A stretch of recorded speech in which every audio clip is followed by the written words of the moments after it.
Eu sei que é um desafio para todos nós subimos aqui, né? Sempre há um grande temor, um tremor dentro do nosso coração. Mas, irmãos, nós chegamos num tempo tão bom nesse lugar, né? De que há uma fome, uma sede de Deus, né? Eu sei que tem uma fome dentro de você, não tem? Tem um desejo de ser transformado, de ser tocado, de ser purificado pelo Senhor. E essa série é um desafio para nós. Vai ser um marco. Nós vamos fazer uma aliança aqui no nosso último dia, né? Que nós somos uma igreja que teremos a coragem de viver para Ele. Viver para Ele, entregar as nossas emoções, nosso destino, os nossos sonhos, nós viveremos para Ele. E eu sei que para isso acontecer, tem coisas que precisam ser arrancadas dentro de nós. E eu sei que Deus colocou algo no coração da Jana, e fique atento, se abra, se permita, né, deixar o Espírito Santo tocar em você, tá bom? O Espírito Santo é muito cuidadoso. Você já foi no hospital que a enfermeira ela é um pouco indelicada, né? A gente fica com medo, né? Porque tem umas enfermeiras que às vezes vêm de qualquer jeito, a gente fica com medo ali, né? Mas como é bom quando a gente tem um enfermeiro ali que vem com aquele carinho e vai cuidando direitinho, e você se sente o quê? Olha, eu estou seguro. Sabe que o tratar do Senhor é assim, a gente precisa tomar a injeção, às vezes, a gente precisa fazer o exame. É um lugar desconfortável às vezes, mas não tenha medo, não tenha medo. O Espírito Santo é gracioso, é bondoso, Ele vai tocar em você com cuidado, vai trazer cura para o seu coração, vai arrancar aquilo que não serve mais para a sua vida, e vai ministrar saúde sobre o teu espírito. Pai, eu quero agradecer, Senhor, por esse tempo tão especial, pela vida de cada uma das nossas irmãs que estão ministrando aqui hoje, a Janaína. Eu sei, Senhor, que o Senhor já colocou algo no seu coração que está queimando, Pai, e o nosso desafio enquanto pregadores é como comunicar isso, mas a gente crê que o Espírito Santo faz isso de uma forma muito tremenda. Então usa a boca, usa as palavras, Senhor, que haja graça e unção, e ao final desta reunião a gente possa saber que algo foi transformado dentro de nós, em nome de Jesus, amém. Boa noite. A paz do Senhor Jesus esteja com todos vocês. Amém? Meu nome é Janaína Jaqueline, eu sou casada com o Márcio Jaqueline, nós temos 2 filhas, a Laura e a Isabel. E é um prazer muito grande estar aqui com vocês, fazer parte da Harvest, realmente uma igreja onde a gente tem se dedicado como membros e como líderes a crescer, a estar caminhando num caminho de santidade com o Senhor. E na primeira semana, a Evelyn falou para a gente, e ela falou sobre santidade. E uma coisa que ela falou que eu não esqueci, é que para a gente ser santo, a gente precisa ser como o Senhor. E para ser como o Senhor, eu preciso ter intimidade com Ele, porque como é que eu vou imitar alguém que eu não conheço? Não é isso? E a semana passada, a Sandra falou para a gente sobre ofensa e orgulho, e como essas duas coisas podem nos manter cativos dentro de uma fortaleza, e essas fortalezas são mortais. Mas existe um caminho de libertação, de saída. O Senhor tem uma saída para nós. Amém? E nessa noite, e também se você ainda não assistiu, vai lá no YouTube e assista, porque é interessante todos nós estarmos na mesma página, estarmos crescendo juntos. E hoje o título da mensagem é A Força Destrutiva do Pecado. Um título bem pesado, a verdade é essa, mas muito necessário. Porque nós precisamos aprender o que é pecado. Nós precisamos aprender sobre esse assunto, né? E a minha pergunta para você nessa noite é o seguinte: o que você pensa quando essa palavra pecado vem na sua mente? Quais são os pensamentos que vêm na sua cabeça? O que significa pecado para você? Nós vamos olhar algumas definições dessa palavra. No slide, já está ali. Nossa, eficiência. Em hebraico, a palavra chat, eu não estou pronunciando corretamente, mas deve ser alguma coisa parecida. Significa errar o alvo, mudar de direção. E no grego, a palavra armatia, que muita gente conhece, é sair da rota. E em latim, o pecare é tropeçar, dar passo em falso. Então, o que é pecado?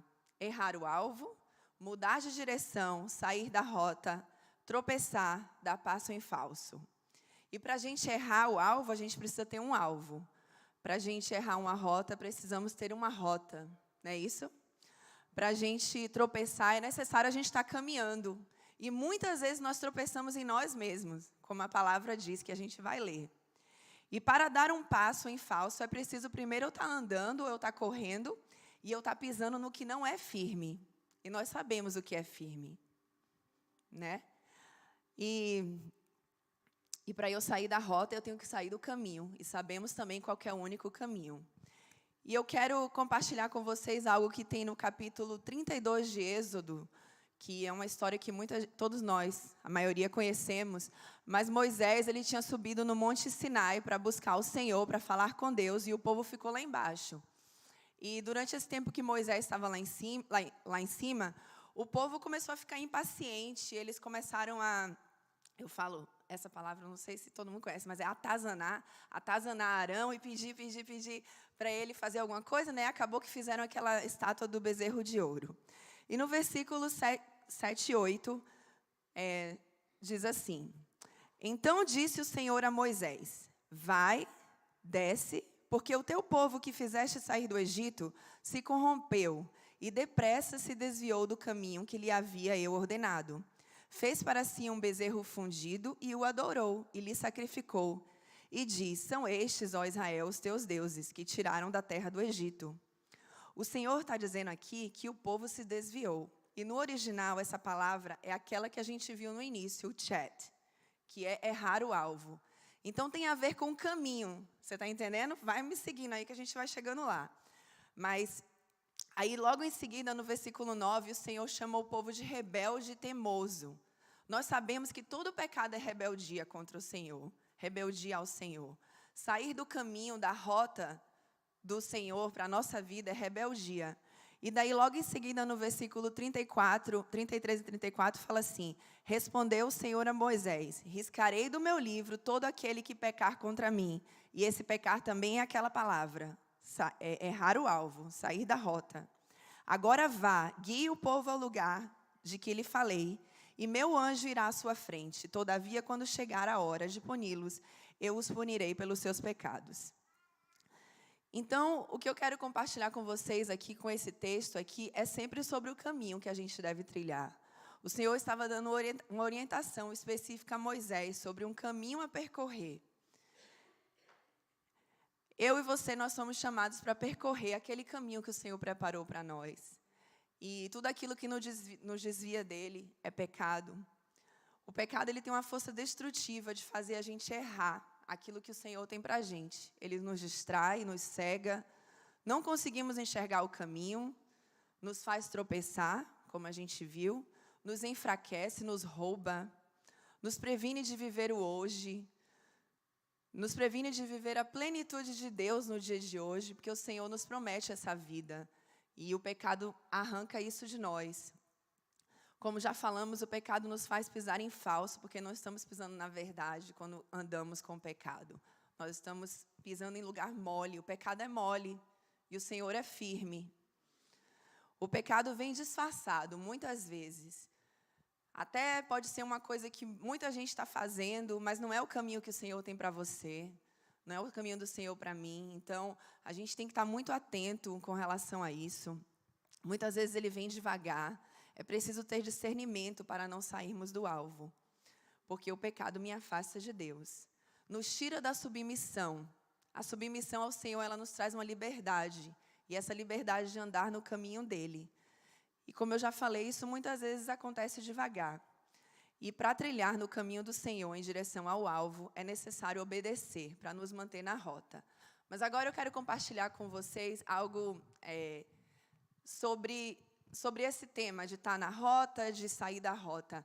Eu tenho uma formação acadêmica em anestesia. Então, a anestesia é bem parecido com pilotar um avião. Então, por isso, eu tenho uma paixão por pilotar avião. O Márcio sempre fala que ele vai comprar umas aulas de de pilotar para mim, para eu aprender a voar. Porque anestesia é bem parecido com pilotar avião. Por quê? Quando você decola um avião, quando o piloto se prepara para decolar um avião, ele já tem que estar pensando aonde ele vai chegar, né? Ele já tem que programar ali o alvo para onde ele vai chegar. E a mesma forma é a anestesia. Quando você coloca uma pessoa para dormir para uma cirurgia, você já tem que estar planejando a hora que ela vai acordar, como ela vai acordar. Porque se a cirurgia é 3 horas e você deixa a pessoa dormindo 5, não pode, né? Tem que já, na hora que começa, já estar planejando lá o final. E assim é que funciona um avião. Então, por isso que a gente compara muito. Porque o que acontece com o avião? O avião, ele precisa que o piloto coloque no controle do voo as coordenadas para que aquele avião chegue, pode passar outro slide, 4, para que ele chegue na rota programada, né?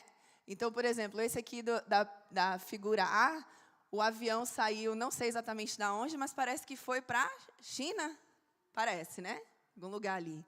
Então, ele chegou, na hora que o piloto saiu, esse piloto ele recebeu orientação do controle, que é uma mesa de controle que não está ali onde ele está. Ele recebe um controle de uma outra pessoa, orientações para ele colocar no painel de controle, e ele chega até a rota, até o alvo que foi programado.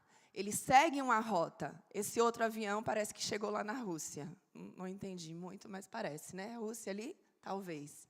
Então, né? Da mesma forma que aqui na Terra nós temos ruas, nós temos a rua que vai reto, a que vira, nós temos ladeiras. Da mesma forma, existe um mapa aéreo. Esse mapa aéreo ele tem diferentes rotas, ele tem pontos de notificação, onde você tem que, o piloto, quando ele está para chegar ali, ele tem que consultar a mesa de controle, antes dele tomar o próximo passo. E assim é a nossa vida com Deus, não é? Nós somos o piloto, a nossa vida é o avião, e o Senhor é a mesa de controle. Se a gente não segue o que a mesa de controle está falando para a nossa vida, nós não vamos chegar no alvo. Nós vamos errar na rota. E eu creio assim que esses pontos de notificação que chama, que é quando ele tem que checar, o piloto tem que checar se ele vai ter que mudar o grau mais para um lado, para o outro, são os pontos de notificação que acontecem na nossa vida mesmo. Muitas vezes nós pecamos, nós erramos, nós não sabemos como prosseguir numa situação e precisamos sempre estar consultando a mesa de controle, que é o Senhor, né?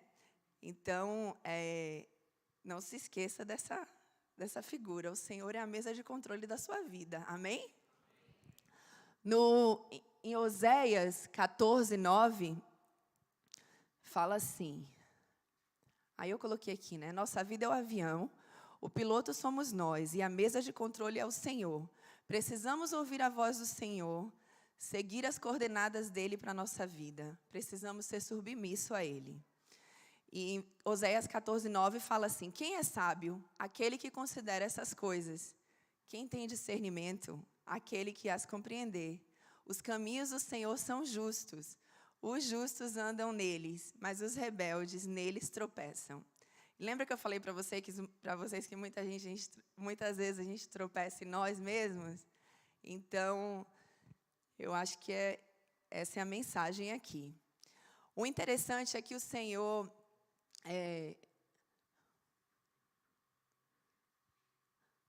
Então, o interessante também é que o Senhor, apesar dele ser a mesa de controle, ele nos dá o livre-arbítrio.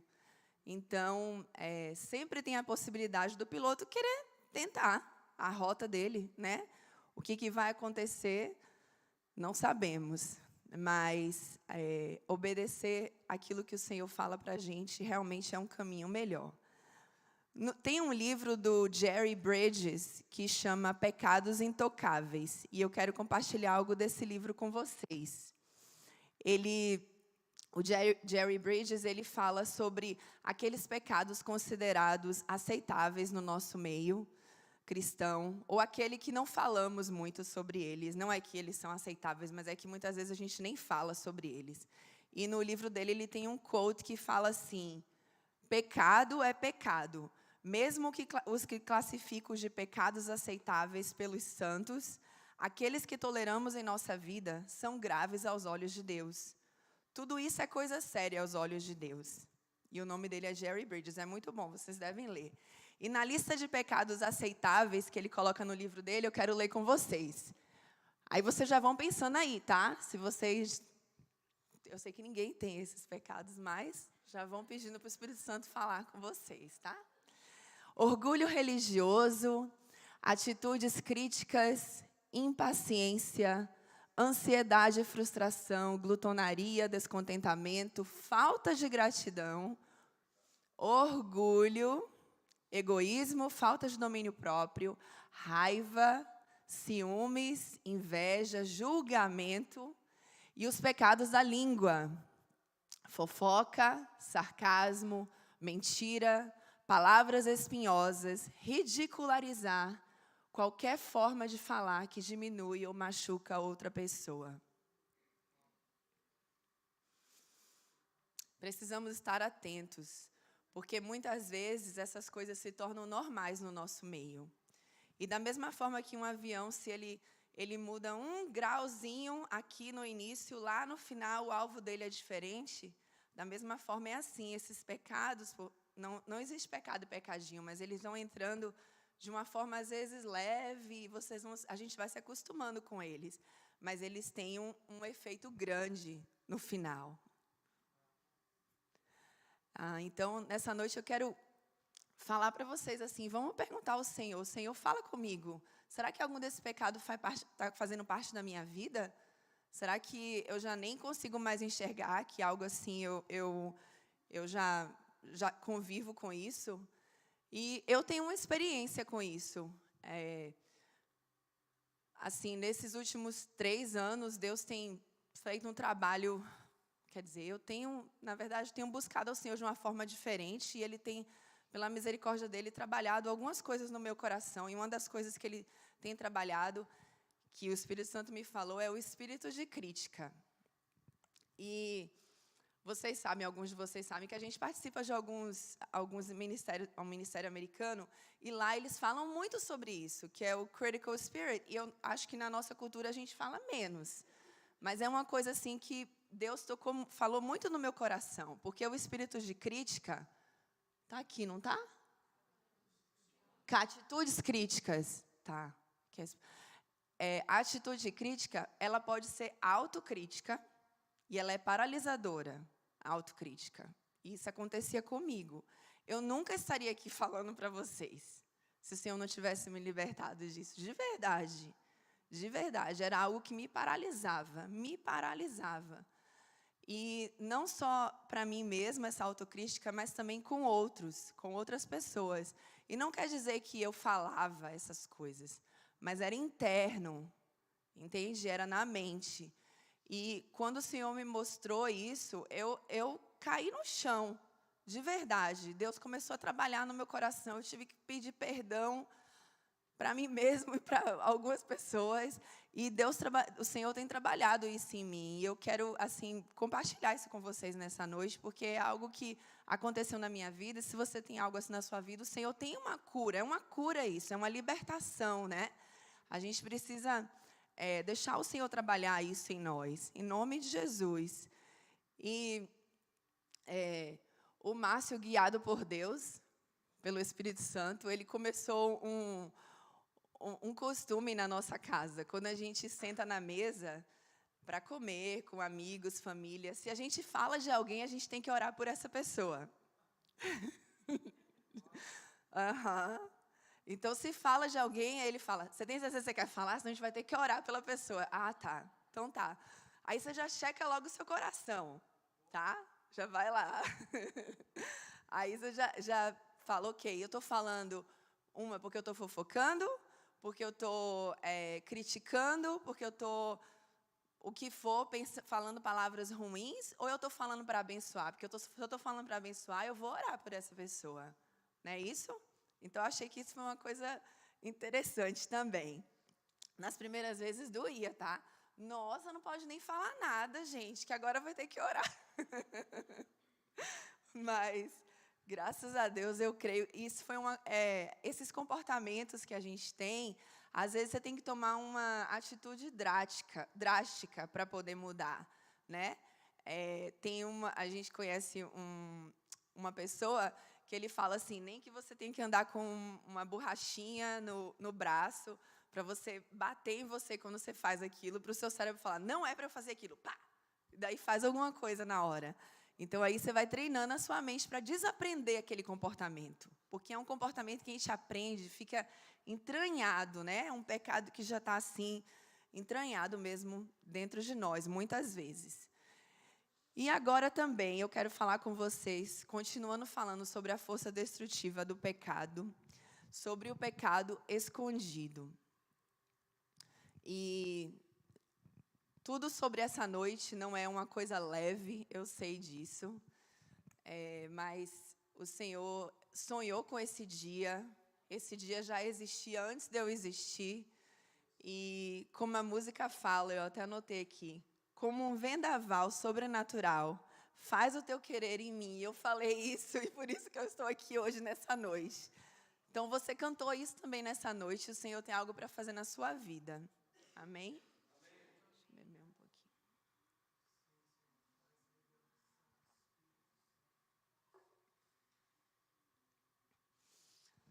E o pecado escondido, a iniquidade, palavras pesadas, não é um tema fácil de se conversar, de falar. A iniquidade, ela tem a ver com algo dentro de nós, com a perversidade da mente, do coração, com os impulsos maus do seu íntimo, do seu coração. O pecado escondido, ele tem a capacidade de literalmente nos apodrecer por dentro. E aos poucos isso se reflete por fora. Em Salmos, vamos no próximo? Salmos 32, 3 e 4. Eu vou ler aqui então. Enquanto eu mantinha escondidos os meus pecados, isso é Davi falando, o meu corpo definhava de tanto gemer, pois dia e noite a tua mão pesava sobre mim. Olha que ele fala, enquanto eu mantinha escondidos os meus pecados. Pois dia e noite a tua mão pesava sobre mim, minhas forças foram se esgotando, como em tempo de seca. O interessante desse versículo é que ele fala, enquanto eu mantinha escondidos os meus pecados, só que a gente não pode esconder nada do Senhor, né? Então, é só, ele, assim, não é que ele está mantendo escondido, mas ele não está chegando diante do Senhor. A gente não está chegando diante do Senhor com aquilo. Então, isso torna ele escondido, né? A falta de confissão, ela nos enfraquece, ela nos apodrece. A fraqueza é a falta de força. O pecado escondido, como eu já falei, ele rouba a nossa alegria, ele nos engana, ele nos leva à iniquidade. E pecado escondido tem grandes consequências. Grandes consequências. Meus irmãos queridos, não pensem por um minuto da sua vida que o seu pecado não tem consequência. Seu pecado tem consequência na sua vida, mas não somente na sua vida, na vida do seu esposo, da sua esposa, dos seus filhos, daqueles ao seu redor. É algo muito, muito forte isso, e o diabo, ele adora colocar essa mentira na nossa cabeça. Dizer que o que a gente faz escondido não vai afetar ninguém precisa saber. Mas a palavra de Deus, ela não mente. E o que tem na palavra de Deus nos mostra que o pecado escondido, ele, nos apodrece por dentro. 2, afeta outras pessoas, sim. Afeta os nossos descendentes, afeta o nosso esposo, a nossa esposa, os nossos filhos, os nossos netos. Da mesma forma que a Bíblia nos promete que, se somos obedientes, nós teremos bênção para gerações a vir depois de nós, assim também existem consequências por várias gerações, pela iniquidade e pelos pecados não confessados. Agora eu quero ir com vocês em 2 Samuel 11, 12. Essa história em 2 Samuel 11, 12... nós vemos uma parte da história do rei Davi ali, né? O rei Davi, ele cometeu adultério e homicídio. É uma parte da história onde o rei Davi, ele dormiu com uma mulher casada, com a Batseba. E ele mandou matar o marido dela. Mas parece que você lendo esse texto, você vê que Davi, ele estava pensando que nada afetava ele. Ele realmente estava assim, além de estar com o pecado escondido, ele estava vivendo na iniquidade. Ele achava que ele podia fazer tudo, satisfazer os desejos da sua carne, cometer adultério, matar o marido da mulher, e pensou que não teria consequências. E muitas vezes nós somos assim também. Nós somos mesmo. E não quer dizer que a gente comete um adultério ou mata alguém, mas pode ser um filme, pode ser um vídeo que você assistiu em algum lugar, pode ser uma conversa que não é, a presença do Senhor não estava ali. Pode ser até um local onde você foi e que ali algo entrou no seu coração. O diabo, ele adora essa escuridão, essas coisas escondidas, essas coisas não confessadas. Ele adora que quando a gente entra nessa cilada de pensar, não precisa eu falar para ninguém, that's okay. Não precisa eu falar para o meu marido, não precisa eu falar para a minha mulher, não precisa eu falar com o meu pastor. E como a palavra fala, um abismo chama o outro. E Davi se deitou com a Batseba, ela ficou grávida. E agora, para esconder aquele pecado, ele teve que fazer outro. Né? Ele teve que matar o marido dela. E em 2 Samuel 11, 26 e 27 fala assim: quando a mulher de Urias soube que seu marido havia morrido, chorou por ele. Passado o luto, Davi mandou que a trouxessem para o palácio. Ela se tornou sua mulher e teve um filho dele. Mas o que Davi fez desagradou ao Senhor. E no capítulo 12, fala que o Senhor mandou o profeta Natã chegar lá para falar com Davi. E Davi estava, viajando. Na iniquidade mesmo. O profeta Natã chega para falar para ele, conta para ele, uma parábola de um homem rico, que o homem rico usou a ovelha, acho que é a ovelha do homem pobre, para servir um visitante. Ele pergunta: o que você acha que deve fazer com esse homem? E ele, sem esperar nem um minuto, ele matar, lógico, mas não estava olhando para ele mesmo. Estava somente julgando o outro, né? Então, Davi rapidamente falou que aquele homem deveria morrer, e aquele homem era ele mesmo, na história. Porque quem tinha cometido o pecado era ele. Mas ele estava cego. Que lembra, o pecado escondido, ele nos cega. Davi estava cego, cheio de iniquidade. E outra coisa que o pecado escondido causa, a iniquidade e o moralismo. E o moralismo é uma preocupação exagerada, uma intolerância e preconceito com as questões do outro.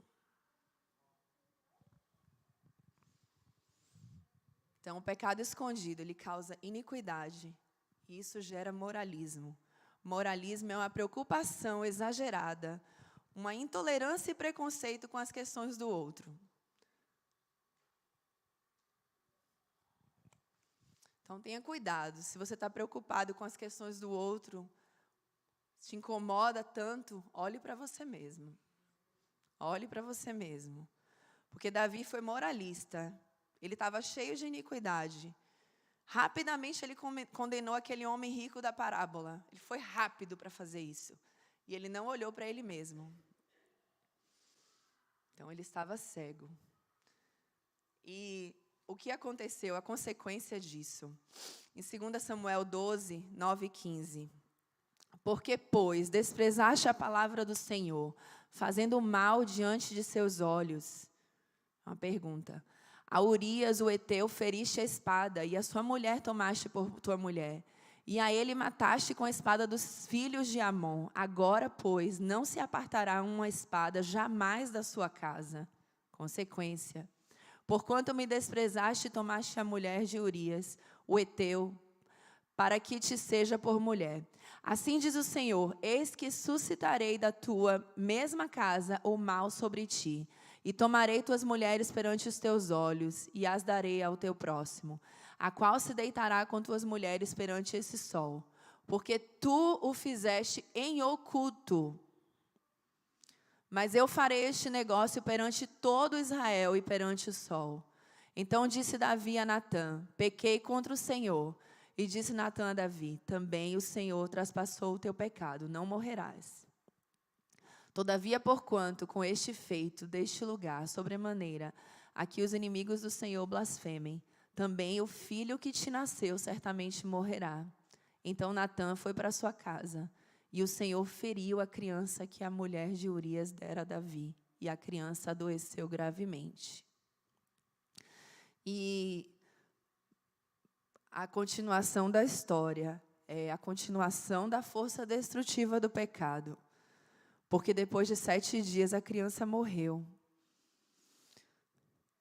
E Davi aqui, ele seguiu a rota do pecado escondido. E nós precisamos realmente ter essa consciência. Eu quero chamar vocês para ter essa consciência nessa noite, de que tudo aquilo que você faz, todo pecado, tudo aquilo que você faz, que faz você errar o alvo, que faz você sair do caminho, que faz você tropeçar, que é você mesmo, ninguém faz o outro pecar, né? A gente mesmo escolhe pecar. Tem consequências. Tem consequências na sua vida, tem consequências na vida de outros. E lembra que eu estava contando a história do avião, que o avião ele precisa seguir a rota, porque, deixa eu ver só aqui, porque se ele não seguir a rota, ele não vai chegar no alvo, e outra coisa, ele pode também chegar em algum lugar errado, ou até causar um acidente. E esse final de semana aconteceu algo incrível. Eles estavam tendo um show de avião em Dallas, perto do aeroporto, e até hoje não sabem exatamente o que aconteceu. Eram 2 aviões fazendo show, e eu quero colocar o vídeo só um minutinho. E o que mostra é que um dos aviões não seguiu o que a mesa de controle mandou ele fazer. E olha só o que aconteceu.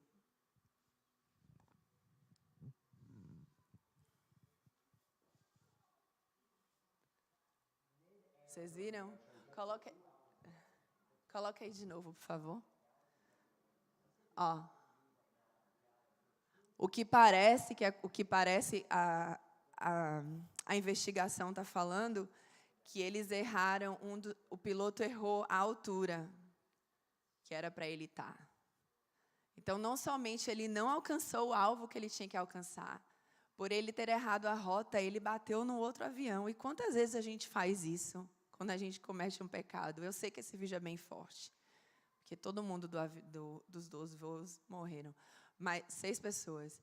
Mas é assim, o pecado ele não é leve, não. Eu sei que é um vídeo forte, mas o pecado é uma coisa pesada, e nós precisamos entender isso, para que o Senhor possa trabalhar na nossa vida, certo? Em nome de Jesus. A luta contra o pecado, os desejos da carne, ela é diária. Diariamente precisamos decidir viver sobre o domínio do Espírito. Precisamos decidir viver sob o direcionamento da mesa de controle do Senhor. Janaína, mas tudo que eu faço eu tenho que pedir, consultar a mesa do controle do Senhor? Sim. Tudo. Todas as coisas. E como é que eu descubro o caminho por onde eu devo andar? Como eu volto para o caminho se eu me desviar dele? Como eu posso evitar escolher o caminho errado? Porque o nosso coração muitas vezes quer escolher o caminho errado, né? Como a Bíblia fala, em Provérbios 14, 12, há caminhos que parecem certo ao homem, mas no final conduz à morte. Então, qual é o caminho? Qual é o caminho que eu devo seguir? Como que eu faço isso? Como que eu me torno esse piloto da minha vida que eu ouço o controle do Senhor, eu ouço as coordenadas que Ele me dá para a minha vida, como que eu me mantenho firme nisso? E eu vou falar isso para vocês. Primeiro, você precisa reconhecer. Acho que a gente tem um slide disso também. Você precisa reconhecer. Peça ao Espírito Santo que te mostre, que traga à tona, que te revele aquilo que você precisa largar. Qual é o caminho que você tem percorrido que não é o que o Senhor tem para você? Qual é o pecado daquela lista de pecados aceitáveis que você falou, esse daí eu estou fazendo, esse está fazendo parte da minha vida. Peça ao Senhor. Se você não sabe, Ele vai te revelar. Ele vai te revelar em nome de Jesus. E uma vez que Ele te revele, você tem que reconhecer o seu erro. Reconheça, Deus é verdade, porque a verdade é que Ele já sabe, né? Ele já sabe. Até o pecado escondido Ele já sabe, mas para ter intimidade com Ele requer de nós que a gente fale para Ele.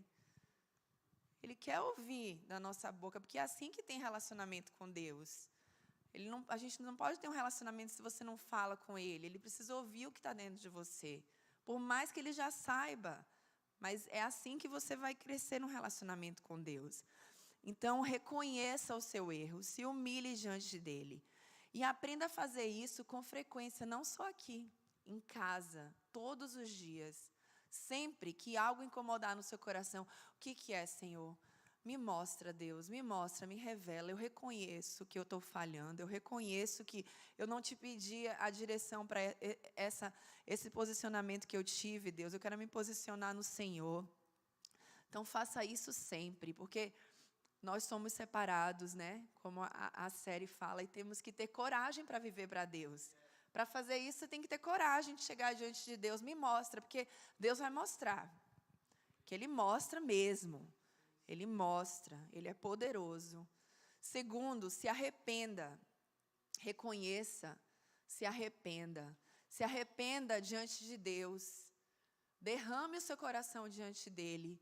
Peça perdão. Peça perdão a outros também. Peça perdão a outros. Se tem alguém que você tem que pedir perdão, peça perdão. Confesse com alguém aquilo. A palavra fala que quando a gente confessa um para o outro, a gente é curado, fala em Tiago. Então, confesse com alguém. O seu esposo, a sua esposa, é o seu melhor amigo. Não é para a gente ter segredo nenhum, um com o outro. Mas você pode ter também um amigo, um mentor, um pastor, um líder com quem você pode confessar. Mas é necessário. Então, no casamento não deve ter segredo, eu coloquei aqui. Tenha pessoas de Deus ao seu lado. Peça a Deus, se você não tem essas pessoas, o Senhor vai trazer. Porque a verdade é assim, quando você está num relacionamento com Deus, onde você quer crescer, você quer amadurecer, você não vai conseguir andar com quem não está fazendo isso. Então, as pessoas vão vir. E você vai ter amigos saudáveis, você vai ter pessoas que estão buscando a mesma coisa que você. O Senhor vai prover. Confie que Ele vai prover. E terceiro, crie novos hábitos. Que hábitos são esses? Hábitos de orar, de falar para Deus tudo aquilo que está dentro de você. É um hábito, todos os dias. Você tem que abrir a sua boca, falar com o Senhor. Ele já sabe, como eu já falei. Hábito de ler a palavra. Não é... Ok, eu sei que muita gente fala, lê um versículo, você não consegue ler tudo. Mas a verdade é que o versículo, você não vai ter a revelação daquilo. É um capítulo, é um livro. Leia um livro pequeno num mês. E acredite que o Senhor vai falar com você. Toda vez que você lê, o Senhor vai falar, Ele vai te dar revelação nova. Você pode ter são hábitos novos, você nunca fez isso, você pode fazer, você pode começar a escrever na sua Bíblia. E o Senhor vai começar a te revelar aquilo ali. Quando você vai lendo, você vai memorizando versículos. E esses versículos é a verdade. E a verdade, ela combate a mentira, ela combate o pecado. Então, você precisa desses versículos para você ser forte, para você pisar no firme. Lembra que o pecado é mole, mas que o Senhor é firme e a palavra dEle é a verdade. Então, você tem que pisar na palavra dEle. Um hábito muito legal é quando você vê um versículo que você gosta, você escreve num post-it. Não tem aquele papelzinho que tem o sticker? Aí você escreve e coloca no seu espelho. Você pode colocar no seu carro, em algum lugar. Às vezes, um versículo que o Senhor fala com você, que é algo que... uma verdade profunda que Ele revelou sobre você. ali naquele versículo, você deixa ele perto de você. Quando você precisar, quando você estiver num momento de luta, você lê aquilo ali, até que você memorize, tenha isso na sua mente. Então, esses são os novos hábitos. É reconhecer, se arrepender e criar novos hábitos. Assim nós vamos seguir o caminho do Senhor. Amém? Dá uma sede ficar aqui em cima, viu?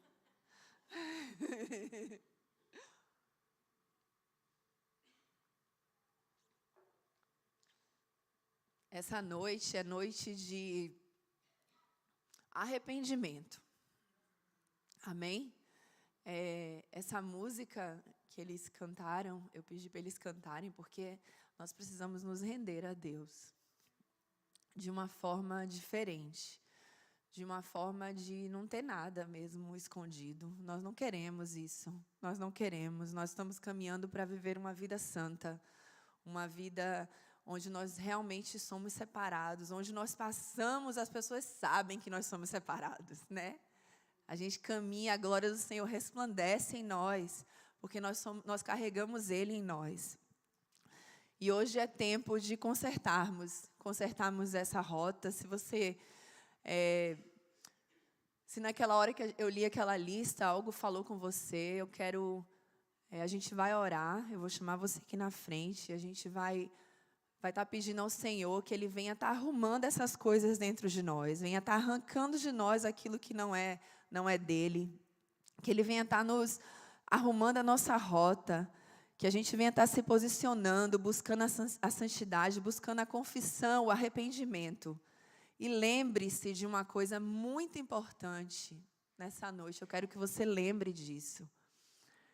Confesse, se arrependa, peça perdão e crie novos hábitos, não somente por você, mas pela sua descendência, por outros ao seu redor, por onde você passa, as pessoas que você impacta elas.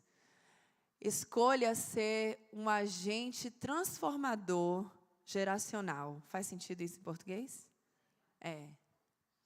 Transformador geracional. Você vai dizer assim: o que aconteceu antes de mim não vai acontecer mais comigo e nem vai acontecer depois de mim.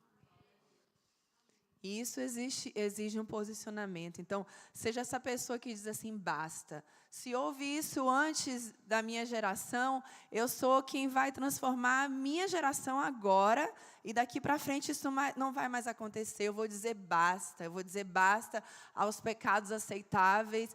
Eu vou dizer basta aos pecados escondidos, eu vou dizer basta à iniquidade, basta ao moralismo, eu vou dizer basta ao criticismo, ao sarcasmo. Senhor, que isso acabe em mim e depois de mim não aconteça mais. Tenha coragem de dizer isso nessa noite, se posicione de uma forma correta, uma forma onde você chega para o Senhor com um coração puro, um coração aberto. Eu não sei, eu não consigo ler, que tá mais ou menos certo o tempo? Tá. Eu quero convidar vocês nessa noite a vir aqui à frente para a gente orar juntos. Como eu falei, essa é a noite de arrependimento, mas além de tudo, essa é uma noite do basta. Nós vamos dizer basta, basta para tudo isso. Vamos entregar tudo isso ao Senhor. Deixe o controle do Senhor ser soberano na sua vida. Seja um piloto que obedece à soberania do teu Criador. Em nome de Jesus, tenha um coração quebrantado diante do Senhor. Se você quiser vir aqui à frente, você pode. O pessoal vai vir aqui cantar? Não? Então tá, pode. Sim, Senhor. Deus, Tu és todo poderoso, Senhor. Obrigada, Jesus. Obrigada, sabe por quê, Senhor? Porque o Senhor não desiste de nós. Ainda quando a gente falha tanto, Deus, o Senhor sempre está disposto a nos ouvir, a nos receber de volta, Senhor. Obrigada por isso, Deus. Obrigada, Senhor, porque o Senhor nos ama, o Senhor nos escolheu. Obrigada porque o Senhor é um Deus que perdoa, o Senhor é um Deus que transforma. O Senhor é um Deus que está de braços abertos para nos receber, Senhor. Ainda quando estamos tão longe, Deus, daquela rota que o Senhor criou para a nossa vida, o Senhor nos traz de volta, Senhor. Eu oro por cada vida aqui, Jesus. Senhor, oh Deus Todo-Poderoso, Deus do arrependimento, Deus da restauração, o Deus do basta, Senhor. Tu és o Deus do basta, Senhor. Nos dá força, Senhor, de nos posicionarmos de uma forma, Senhor, onde nós dizemos não mais. Não mais, até aqui aconteceu, mas depois de mim não vai acontecer. Aconteceu até hoje, mas depois de hoje não vai mais acontecer. Senhor, nos liberta, Senhor, do orgulho religioso, das atitudes críticas, da impaciência, da ansiedade, frustração, da glutonaria, descontentamento, falta de gratidão. Toca no mais profundo do nosso ser, Senhor. Tira todo o orgulho, egoísmo, falta de domínio próprio, raiva, ciúmes. Nos perdoa, Deus. Nos perdoa, Deus, pela inveja, julgamento, fofoca. Transforma a nossa boca, Senhor, para que da nossa boca só saiam palavras de vida. De vida, Deus, que nós possamos sempre declarar o Teu amor, a Tua vida, a Tua paz, a salvação. Passa, Senhor, do Teu fogo na nossa boca, Senhor. Nos santifica, Senhor. Santifica, Senhor. Toma as nossas vidas em Tuas mãos, Senhor. Deus, traz um espírito de quebrantamento sobre nós, Senhor. O Senhor está aberto a ouvir, Senhor, aquilo que temos a falar. Deus, tudo que tem escondido no nosso coração, traz à tona, Senhor. Todo pecado escondido vem à tona. Toda iniquidade saia do nosso meio em nome de Jesus. Todo moralismo saia do nosso meio em nome de Jesus. Que nós venhamos em nome de Jesus olhar para nós mesmos, Senhor, antes de olhar para o próximo. Transforma a nossa vida, Deus. Transforma a nossa vida, Deus, de dentro para fora. Nos faz santos, Senhor. Queremos parecer contigo, Jesus. Queremos ser como Tu és, Senhor. Em nome de Jesus, nós declaramos, Senhor, a Tua vitória na nossa descendência. Nós declaramos que nenhum desses pecados vão ter poder na nossa descendência, Senhor. Abençoamos a nossa descendência por 1000 gerações. Declaramos que todos eles vão Te servir, que os pés deles vão caminhar nos Teus caminhos, na rota, Senhor, que o Senhor comandar para a vida deles. Que eles vão alcançar o alvo que é Tu, Senhor. Que eles sempre vão andar, Senhor, com o Senhor. E que Deus, nós declaramos, Senhor, nós nos posicionamos dessa forma nessa noite, em nome do Teu Filho amado Jesus. Em nome do Teu Filho amado Jesus, nós declaramos todas essas coisas. Em nome de Jesus. Em nome de Jesus. Em nome de Jesus, ó Deus. Deus maravilhoso, poderoso. Tu és lindo, Senhor. Quem sou eu, Jesus, sem o Senhor?